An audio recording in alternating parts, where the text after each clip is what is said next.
Omicidio a Palermo, morto un 21enne Paolo Taormina, il 28enne Gaetano Maranzano ha confessato, fermato dai carabinieri, fiaccolata per ricordare le vittime delle violenze in città. Sono 13 giorni di operazione per la ricerca della 38enne Marianna Bello, purtroppo nessuna ancora novità. 2 le persone denunciate in città per i controlli della movida del sabato sera nel centro storico. Comunicato ufficialmente la data del prossimo Mandorlo in Fiore che si svolgerà ad Agrigento da sabato 7 marzo 2026 a domenica 15. Restituita a Fontanelle la via Caterina Ricci Cramitto, intervento per 1.700.000 euro dai fondi del PNRR.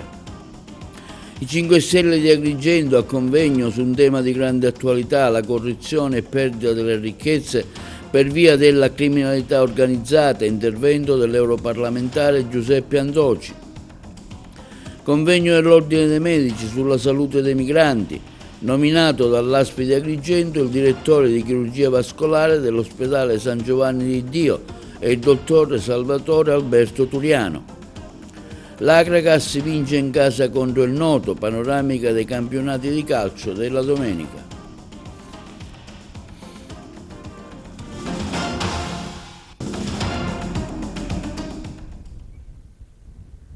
Buongiorno, benvenuti con un nuovo appuntamento di oggi lunedì 13 ottobre, omicidio a Palermo. Paolo Taormina, 21 anni, è stato ucciso davanti al locale di famiglia Oscluscio, a pochi passi dal Teatro Massimo. Il 28enne Gaetano Maranzano, dopo essere stato fermato dai carabinieri, ha confessato il delitto. Ce ne parlano meglio i colleghi di Palermo.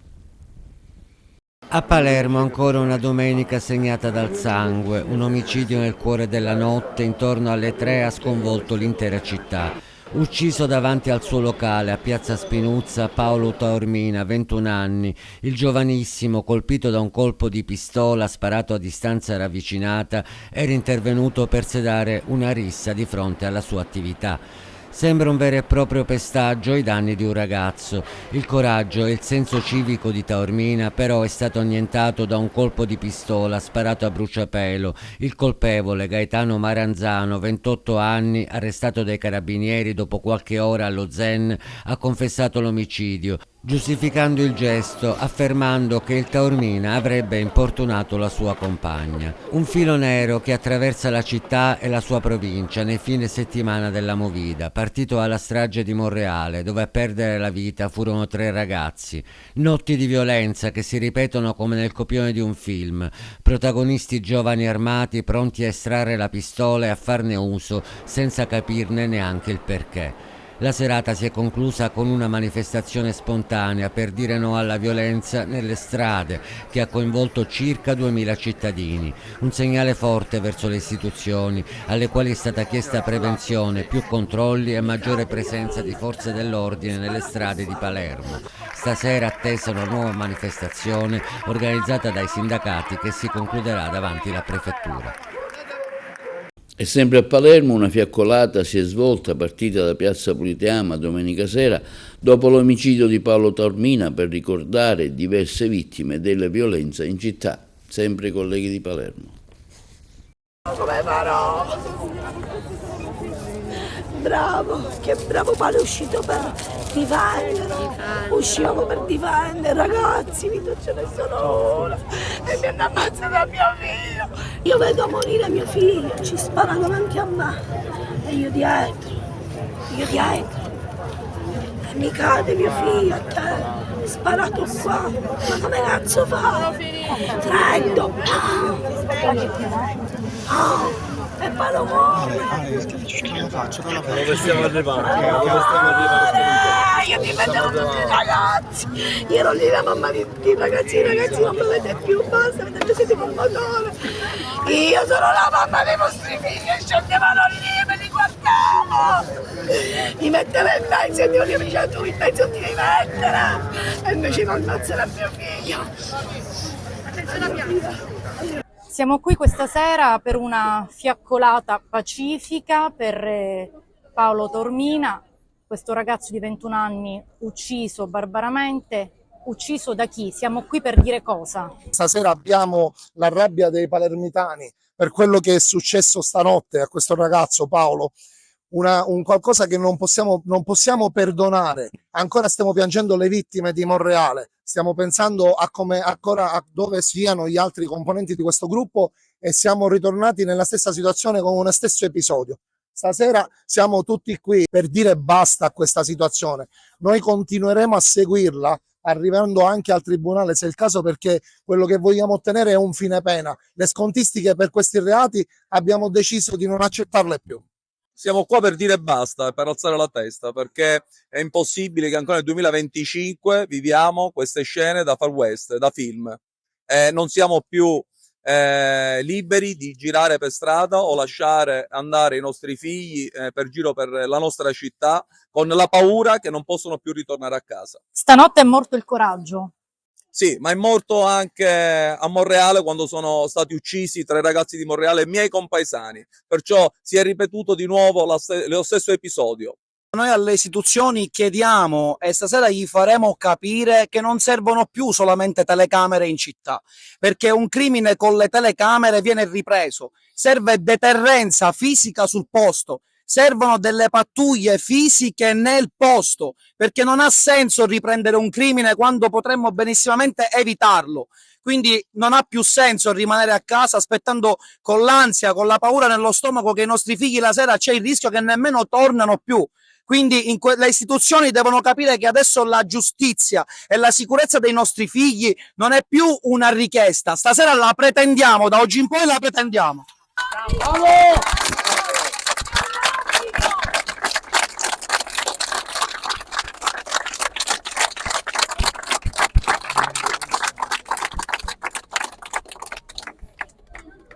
E sull'omicidio di Palermo del giovane Paolo Taormina interviene oggi il Presidente del Parlamento della Legalità, Nicolò Mannino, con una lettera aperta. Il tuo proiettile ha colpito tutti noi, svegliati Palermo.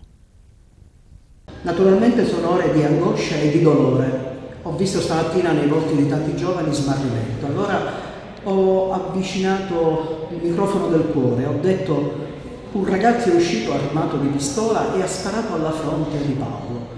Noi siamo armati di carta, penna, fogli, decine e decine di lettere. Lo slogan è: scrivo a te che hai un cuore, per dirti che nessuna notte sarà così lunga da impedire al giorno di ritornare. Palermo non è quel killer. Palermo è una bella città, Palermo ha alunni stupendi, Palermo è la città della gioia, della bellezza, è la città di Giovanni Falcone e di Paolo Borsellino, Palermo è la città di Padre Puglisi e di Rocco Chinnici, Palermo è la città di Claudio Domino ed è la città di tanti giovani che da anni e anni e anni portano avanti il Parlamento della Legalità Internazionale Multietnico. Qualcuno per uscire da casa si arma di pistola, noi ci siamo armati stamattina di fogli, penne, colori. Stiamo scrivendo tante lettere che faremo arrivare alle massime autorità, quelli che commemorano, ma non hanno i giovani, non hanno i bambini, non hanno gli adolescenti. Queste lettere li faremo arrivare nei tavoli di chi decide, di chi in questi momenti si starà chiedendo: perché Palermo è così?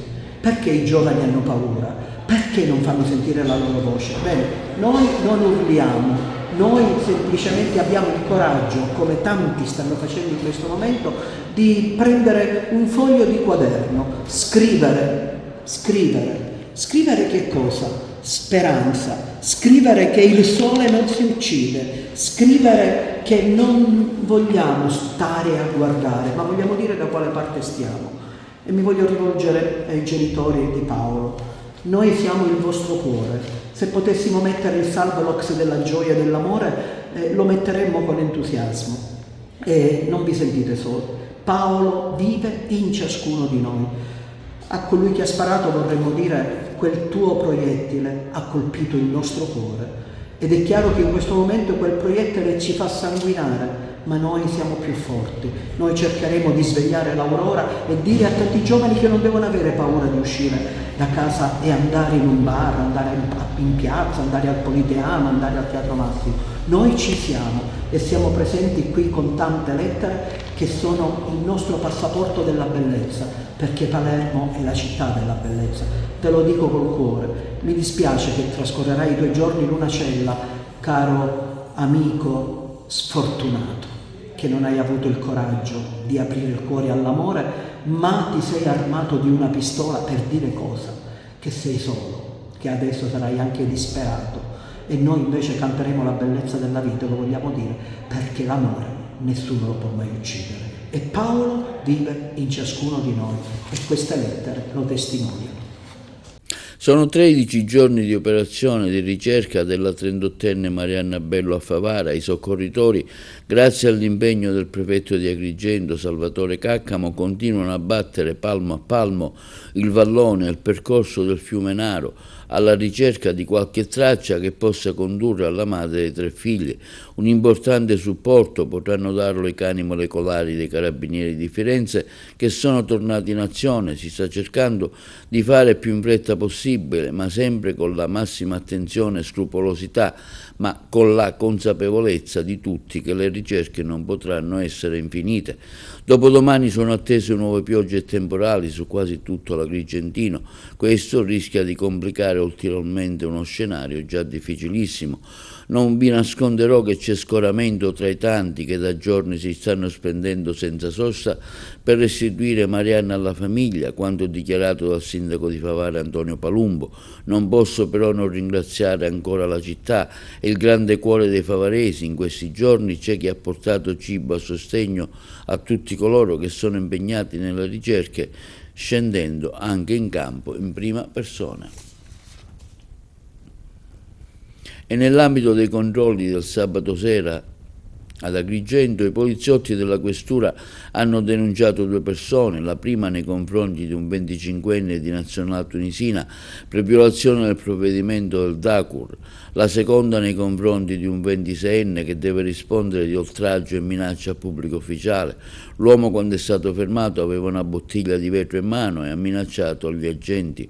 Si tratta dello stesso giovane che 2 domeniche fa era stato arrestato perché, anziché andare in caserma a firmare per effetto del DASPO al quale è sottoposto, è andato allo stadio Seneto a vedere la partita Akragas Pro Ragusa.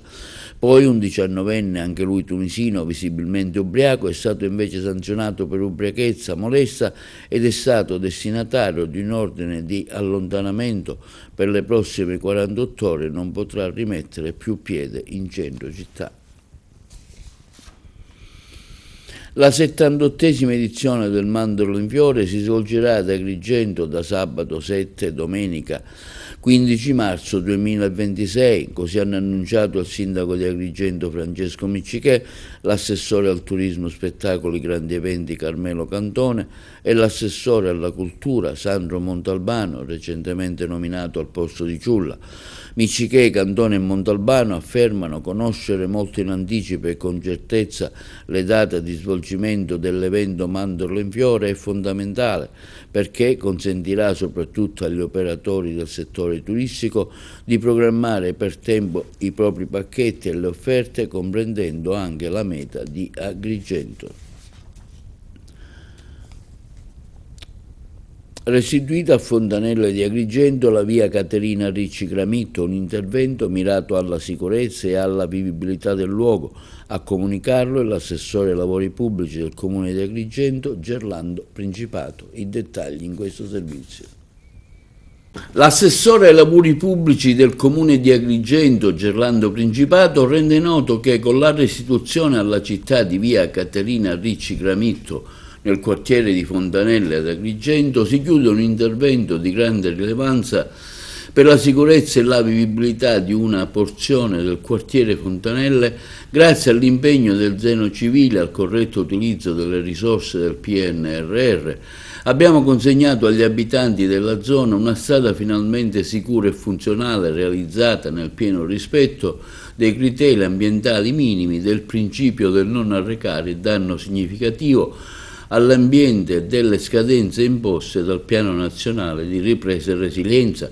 Si tratta, afferma l'assessore Principato, di un risultato importante e al tempo stesso di un esempio concreto di come le intese istituzionali riescono a trasformarsi in risposte tangibili alle esigenze del nostro territorio. Ricordo che nei primi anni dell'amministrazione Miccichè, insieme al sindaco e agli uffici comunali, effettuammo un sopralluogo sul sito chiedendo una valutazione economica e un'ipotesi di progetto con la prospettiva di coinvolgere anche il genio civile. La disponibilità dell'ufficio regionale, unita alla possibilità di utilizzare i fondi del PNR di provenienza regionale, ha reso possibile la realizzazione di un'opera che i cittadini attendevano da molto tempo. L'intervento ha permesso di consolidare il versante, ricostruire il tratto franato della sede stradale e dotare l'area di un moderno sistema di smaltimento delle acque meteoriche, prevedendo nuovi cedimenti e garantendo stabilità all'infrastruttura, un investimento di 1,7 milioni di euro finanziato dal governo regionale con i fondi del PNR, completato nei tempi previsti e collaudato con esito positivo. È un risultato concreto che dimostra come il buon utilizzo delle risorse pubbliche si traduca in opere reali capaci di migliorare la qualità della vita dei cittadini e rafforzare la rete viaria urbana. Ad Agrigento da oggi 13 ottobre saranno fruibili anche i bagni pubblici nella Villa Bonfiglio al Viale della Vittoria. Così rende noto il sindaco di Agrigento Francesco Miccichè, che ha affermato prosegue l'impegno dell'amministrazione comunale nel voler garantire maggiore decoro e vivibilità agli spazi pubblici della città. Rinnovo i ringraziamenti al direttore del Parco della Valle Roberto Cerratta per la preziosa collaborazione e per la gestione del servizio resa possibile grazie alla convenzione sottoscritta tra il Comune di Agrigento e il Parco, come per i servizi igienici situati tra Piazzale Fratelli Rosselli e Via Mera. Anche quelli della Villa Bonfiglio saranno accessibili tutti i giorni dalle 8 alle 20 di sera. Un interessante dibattito si è svolto ad Agrigento presso il Circolo Empedocleo organizzato dal Movimento 5 Stelle dal tema corruzione e perdita di ricchezze a causa delle interferenze della criminalità organizzata. Sentiamo l'intervento del parlamentare europeo Giuseppe Andoci, che ha partecipato alla manifestazione. Corruzione e perdita di ricchezza a causa delle interferenze della criminalità organizzata è questo il tema di un interessante dibattito politico organizzato dal Movimento 5 Stelle di Agrigento e che ha visto presenti qualificati esponenti del partito, l'onorevole Angelo Cambiano, deputato all'AS, Fabio Falcone, coordinatore provinciale di Agrigento, tra i relatori Maurizio Liscianda, professore associato presso l'Università LUMSA di Palermo. Ha introdotto Gino Buscemi, rappresentante del Movimento 5 Stelle di Agrigento, ha moderato Onofrio Dispenza, portavoce dell'area progressista, è intervenuta l'onorevole agrigentina Ida Carmina. Quindi la chiusura dell'onorevole Giuseppe Andoci, eurodeputato del Movimento 5 Stelle, presidente della Commissione di Media del Parlamento Europeo, che ha relazionato sul tema l'economia della corruzione. Ma guardi, significa solamente continuare a fare il proprio dovere. Noi dobbiamo ripartire dalla normalità. Questo paese non ha bisogno di simboli ed eroi, questo paese ha bisogno di normalità, perché fare il proprio dovere deve essere normale e quindi ripartire da questo significa dare speranza alle persone. Ripartire da questo significa, come ho detto oggi, dare delle priorità. La priorità è il tema morale e dentro il tema morale c'è la scelta, questa parola, il valore della scelta. Ecco, io sono convinto che la scelta non debba toccare a una persona, ma debba toccare a una comunità e a un paese che vuole riscattarsi e vuole anche, riscattandosi, fare una carezza a coloro che per quella scelta hanno perso la vita. Libero Grassi è uno di quelli e tanti altri uomini e donne dello Stato che hanno perso la vita proprio perché hanno pensato che nelle loro priorità l'esercizio del dovere era al primo posto. La sua battaglia contro la mafia dei pascoli ha aperto una nuova frontiera del contrasto alla criminalità organizzata. A distanza di anni lo Stato ha imparato da quell'esperienza o c'è ancora resistenza interna al cambiamento? Beh, la resistenza al cambiamento c'è perché si vogliono demolire dei temi che riguardano le norme antimafia, però è chiaro che quando si creano delle norme, così come abbiamo fatto noi, creando la norma che viene fuori dal protocollo di legalità che oggi è nei tre cardini e non voce antimafia, è chiaro che dai uno strumento nelle mani delle forze dell'ordine e della magistratura che sta facendo un grandissimo lavoro e sta colpendo i patrimoni delle mafie. Ecco, noi dobbiamo passare a un'antimafia dei fatti, perché dobbiamo raccontarci, parlare, fare i commenti, ma nel contempo dobbiamo produrre azioni che colpiscono i patrimoni delle mafie. Lo abbiamo fatto e si sta continuando anche in questi giorni ad attivare il protocollo e la norma nazionale in giro per l'Italia. Molti giovani oggi vedono la mafia come qualcosa di lontano o superato. Cosa direbbe loro per far capire che la corruzione e le infiltrazioni mafiose sono ancora una minaccia attuale anche nel mondo civile? Ma io direi loro di sbracciarsi, di innamorarsi della vita, di innamorarsi della politica, quella vera, quella che nelle priorità mette l'onestà, la rettitudine, di essere protagonisti. Se riescono a far questo, magari eviteranno che facendo un concorso pubblico dove uno di loro è il più bravo non dovrà abbassare la testa e far vedere passare invece qualcuno con la cosiddetta amicizia che ne umilia le competenze e soprattutto ne umilia il valore sociale. Ecco, ai ragazzi dico ce la possiamo fare, c'è speranza. Grazie. Lei ha dimostrato che la legalità non è un concetto astratto, ma una scelta quotidiana. Qual è secondo lei il primo gesto concreto che ogni cittadino può fare per contribuire a un'Italia più pulita?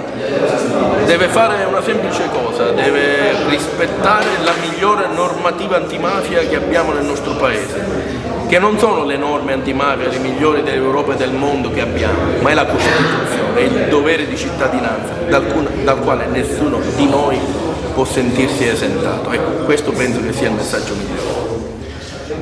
L'ultima cosa, dopo aver rischiato la vita per difendere i beni comuni, dove trova oggi la forza e la motivazione per continuare questa battaglia? Ma la trovo nella gente che incontro, la trovo negli occhi delle mie figlie, la trovo in un paese che ha bisogno, come ho detto prima, non di eroi, ma che ha bisogno di persone che facendo il proprio dovere fino in fondo, pur rischiando la loro vita, mettono in discussione quel sistema invece che va al contrario e che pensa che con l'amichettismo si possa trovare sempre una scorciatoia. Noi non vogliamo percorrere scorciatoie se non per arrivare a obiettivi concreti di dignità e di ristoro sociale. Noi abbiamo bisogno di un paese che corra, che migliori, ma che abbia come obiettivo primario che quella benzina deve costare bene, le macchine devono essere messe a norma, cioè quella strada va percorsa con onestà, con dignità, con disciplina ed onore. Ecco, noi abbiamo un pullman, salgano chi vuole, guidiamo a turno oltretutto e diamo una speranza a tutti. E si è conclusa la sessione autunnale della Conferenza Episcopale Siciliana che ha riunito nel capoluogo i vescovi delle diocesi dell'isola, un confronto dedicato al cammino sinodale, alla situazione sociale e pastorale della Sicilia e alla formazione permanente del clero. Sentiamo il messaggio di Monsignor Antonio Raspanti, presidente della Conferenza Episcopale Siciliana CESI. Abbiamo appena terminato la sessione autunnale della Conferenza Episcopale Siciliana, diversi temi dei quali ci siamo interessati e discusso. Primo fra tutti il cammino sinodale delle chiese in Italia. Avevamo il compito l'insieme della Regione e delle Diocesi di Sicilia di dare una revisione a lettura al testo bozza che ci è stato presentato dal Comitato Nazionale per vedere, approvare, eventualmente fare dei ritocchi, fare notare dei ritocchi o dire delle priorità in modo che il Comitato Nazionale definisca il testo. Poi ancora abbiamo avuto un incontro che abbiamo trovato davvero interessante con la Fondazione San Mamiliano Santa Rosalia. È una fondazione che si occupa di aiuto e di attenzione alle persone in difficoltà che hanno dei debiti eccessivi o piccoli debiti.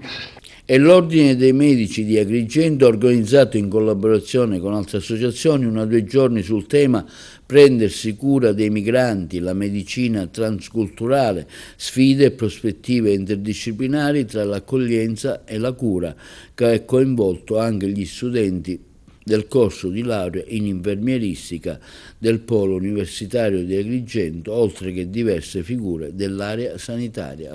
Sentiamo delle interviste.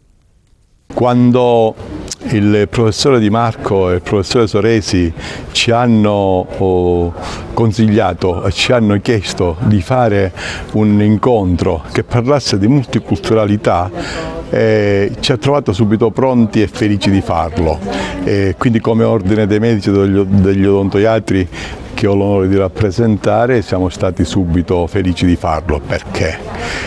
Oggi nei nostri ambulatori che cosa vediamo? Vediamo persone di tutte le razze, di tutte le etnie, di tutte le religioni.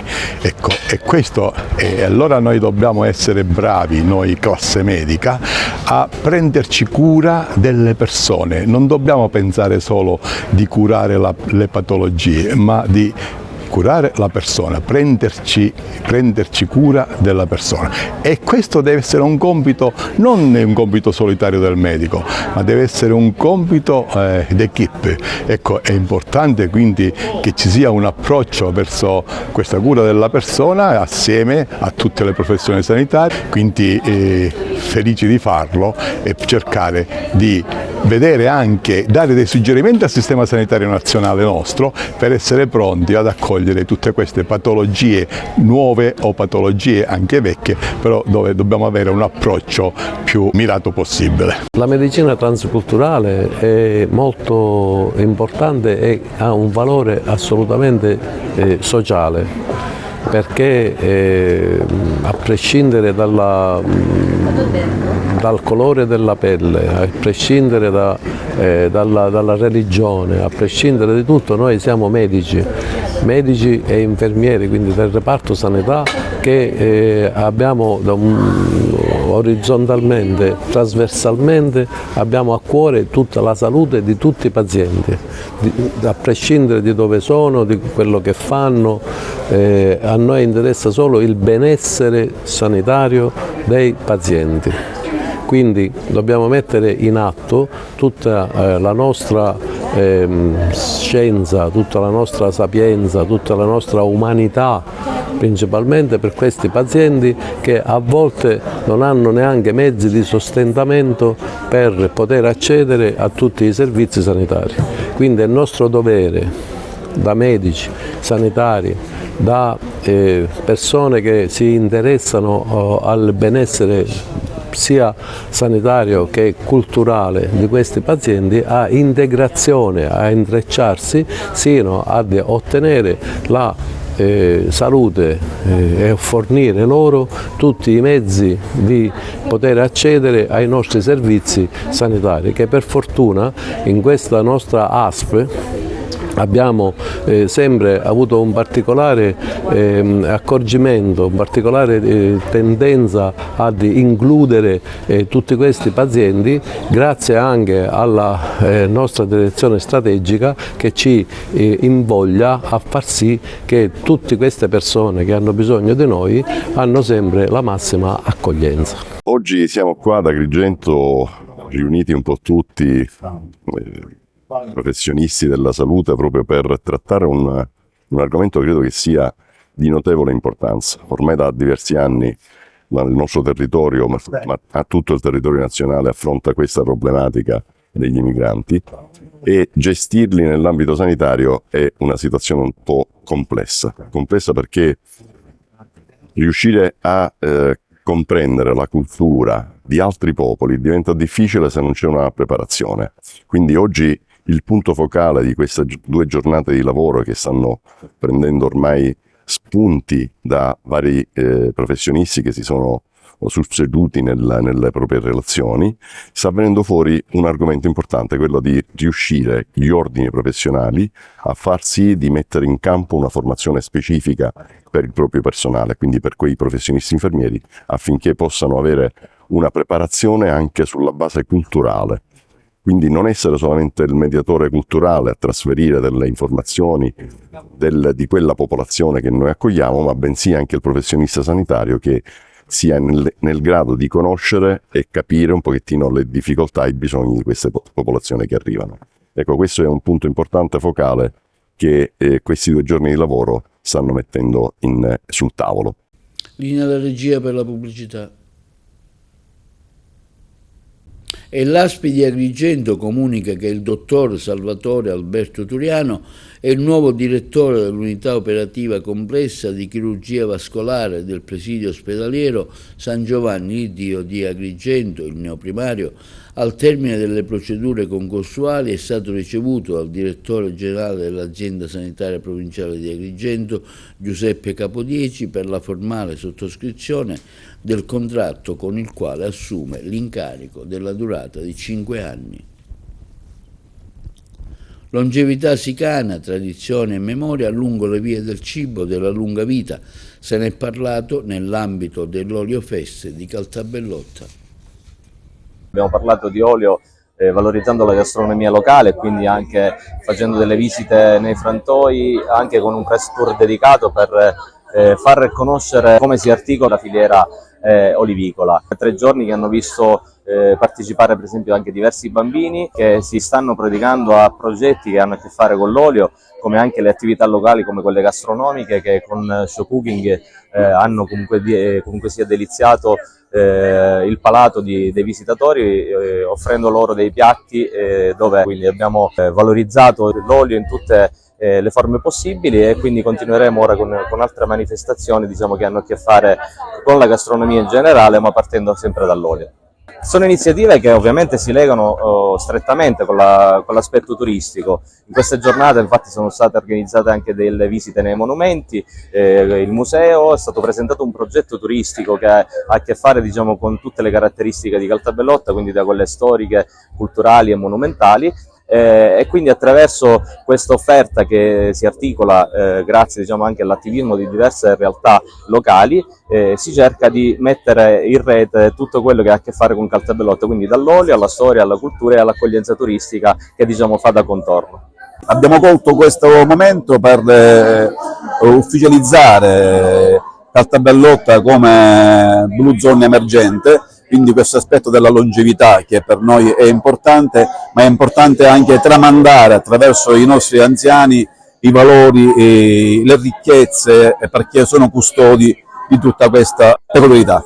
Ho avuto il piacere di essere qui a parlare di olio a Caltabellotta, dove questa cultura ha un ruolo importantissimo sia dal punto di vista delle quantità che quindi anche dal punto di vista economico. È un olio assolutamente particolare. Queste piante di olivo godono anche dell'aria e delle sostanze che trasporta il vento dal mare di Sciacca. Praticamente è riconosciuto che il sapore, gli aromi, quindi tutte le componenti dell'olio di biancolilla e, diciamo, la degustazione di quest'olio ci offre delle caratteristiche assolutamente particolari, legate sicuramente alla pedologia del posto, anche dovuto al fatto che il mare Mediterraneo impatta sulla montagna e distribuisce tutte le sostanze trasportabili, sali minerali e quant'altro alle piante che vivono in questo bellissimo territorio. Il vero beneficio ne diviene, diciamo, di utilizzare questo alimento, perché l'olio d'oliva è un alimento, più che altro non come condimento, bensì ma come uno sviluppatore, diciamo, prende un amplificatore di salute, perché l'olio, diciamo, viene all'interno di alcuni piatti, non fa altro che veicolare e aumentare l'assorbimento di alcuni micronutrienti e nutrienti stessi all'interno, diciamo, del corpo umano. Questo, diciamo, è il segreto di tutto, e dell'olio d'oliva nel nostro territorio. Ovviamente non dimentichiamoci che è sempre un alimento ipercalorico, ma il suo vero beneficio ne diviene nell'utilizzare quantità ovviamente ragionevoli per i piatti e soprattutto per amplificare quello che è il beneficio derivante dalla dieta mediterranea. Passiamo dallo sport, l'Agragas vince con il Noto per 2-1 nella partita disputata domenico all'Esseneto di Agrigento. Ce ne parla meglio Carmelo Lentini. Nel campionato di promozione Girone D, l'Agragas vince di misura con il Noto, ottiene 3 punti importanti per la propria classifica e quindi mantiene la vetta pur se in compagnia delle Priolo e Gargallo. Gara che si era messa in salita per la compagine dei Templi per un mani in aria che l'arbitro puniva con un calcio di rigore in favore del Noto e trasformato da Miraglia al 18° del primo tempo. L'Agragas non si scompone, attacca a testa bassa, mancando di poco il pari che arriva al 41° su penalty per atterramento in aria del fantasista Jama. Lo stesso argentino dal dischetto supera il portiere Ibleo.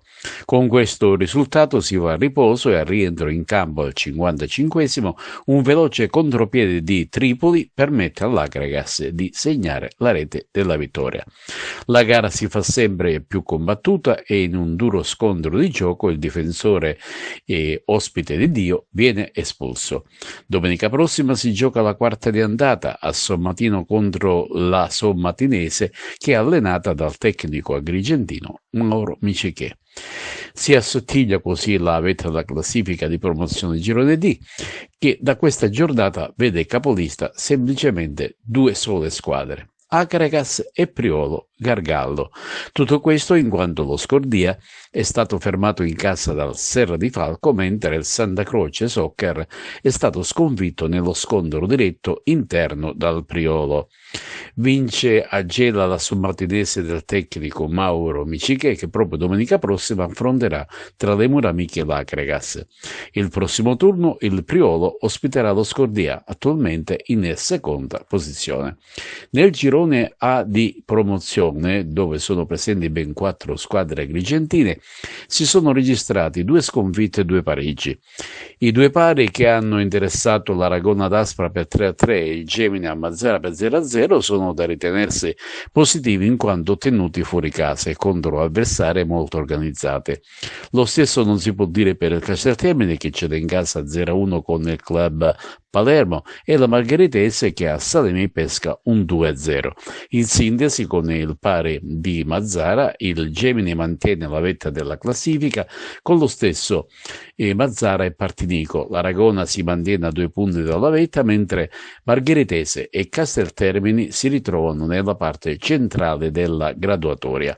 Nel prossimo turno si preannuncia grande battaglia per l'Aragona in casa con il Mazzara. Il Gemini gioca il derby interno con i cugini del Casteltermini. Infine la Margheritese ritorna in casa contro il Valderice. Oggi, da quando abbiamo iniziato, forse è la prestazione più bella e più importante che abbiamo fatto, perché incontravamo una squadra tosta, lo sapevamo, in settimana la partita l'avevamo preparata così, per cui essere andati sotto sull'unica situazione in cui loro hanno superato il centrocampo diventava difficile. Poi il primo tempo è stato troppo spezzettato, ma era anche giusto così, loro facevano il loro gioco, ci mancherebbe. Oggi siamo stati superlativi, devo fare complimenti ai ragazzi perché non era facile, abbiamo giocato a calcio, abbiamo creato tantissimo, creato situazioni importanti, per cui sono soddisfatto, sono contento per i ragazzi, per il pubblico, per la società, per i sacrifici che stiamo facendo. È un campionato duro, chi incontra l'Agragas è chiaro che farà sempre la partita della vita, come è giusto che sia, e noi dobbiamo sempre farci trovare pronti. Possiamo dire che Ragusa e Noto sono forse gli avversari più difficili di questa via di campionato, ovviamente tutte e 2 in casa. Sono squadre che hanno fatto la categoria tanto tempo, che hanno giocatori di categoria, anche oggi ce n'erano tanti che li ho allenati, addirittura qualcuno avevo pure fatto esordire io tanto tempo fa a Modica. È chiaro che loro hanno trattamento importante, veloce alla categoria. Poi ti ripeto, io non devo guardare quelle che sono, io devo dire che la la nostra squadra sta crescendo sotto tutti i punti di vista, a livello atletico, a livello tattico. Oggi abbiamo palleggiato di più e sono arrivati tre punti fondamentali. Questa è una ragazza che non ha perso mai la testa sotto di un gol, una ragazza che sa soffrire. L'Ajax deve soffrire, deve saper soffrire e poi è chiaro che in 100 minuti può accadere di tutto, tu la testa non la devi perdere. Il primo tempo c'era anche un po' di nervosismo, ma ti ripeto, è giusto che sia così, il gioco era spezzettato. La cosa fondamentale è che siamo stati sempre lucidi, sereni, tranquilli. Quando c'era da buttare la palla in tribuna l'abbiamo fatto, quando c'era da giocare abbiamo giocato. Sono soddisfatto soprattutto dell'atteggiamento della squadra. La partita ovviamente l'ho sentita perché, devo dire la verità, non l'abbiamo dominata. A me il calcio mi piace per questo, perché, perché lo devi vivere, devi avere la passione, devi avere il battito che pigli un altro gol, però alla fine, lo dico sempre, abbiamo fatto un gol in più dell'avversario, che tra l'altro era un avversario abbastanza tosto, però a noi serve vincere, non dominare. Noi oggi l'abbiamo fatto e credo che ancora una volta è la terza vittoria consecutiva, quindi dico, sono contentissimo e in casa ragazzi siamo tutti soddisfatti. Come si sta in testa al campionato, Presidente?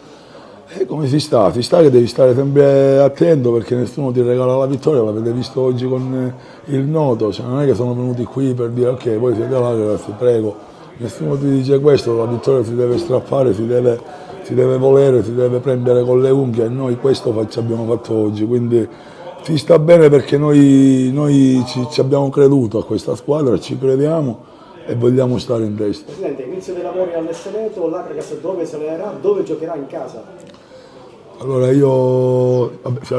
noi ci alleniamo in un altro campo perché rispettiamo il mando erboso e ci alleniamo da Fontanella, noi ci alleniamo a Fontanella, giocheremo, ora vedremo insomma anche con questi lavori come poter soddisfare la voglia di avere lavori con la voglia di giocare all'Esteneto, e credo che sia una cosa che si possa anche conciliare, perché i lavori consistono, a quanto io ne posso sapere, non solo con i 4 fari, ma ci sono anche altri lavori, diciamo, che fanno parte degli spogliatoi della tribuna, e quindi penso che noi potremmo ancora giocare all'Esteneto. Ma a porte aperte o a porte chiuse? A porte aperte. Questo è tutto, poi si vede. Però è tutto da capire nei prossimi giorni. Compatibilmente col cantiere.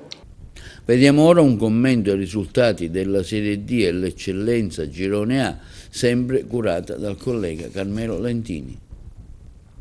Nel campionato di Serie D, Girone I ancora una sconfitta per il Castrum Favara, la prima dell'era Terranova, che cede di misura a Torre Annunziata contro il locale Savoia, che così si aggiudica i 3 punti, grazie ad una rete siglata da Nugnoz. Un gol di Riccardo Rotolo regala invece la vittoria esterna della Nissa sul campo della Vigor Lamezia.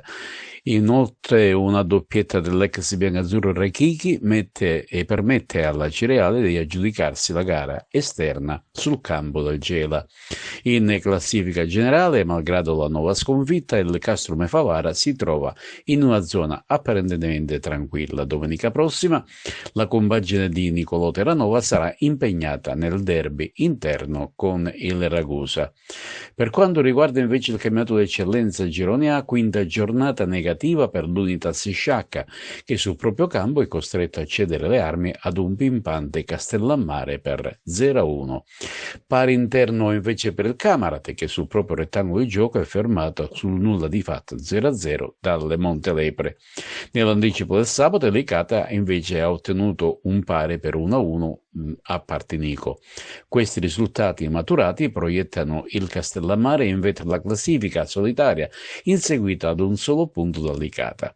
Camarate e Unitas Sciacca in agguato a 2 punti dalla vetta.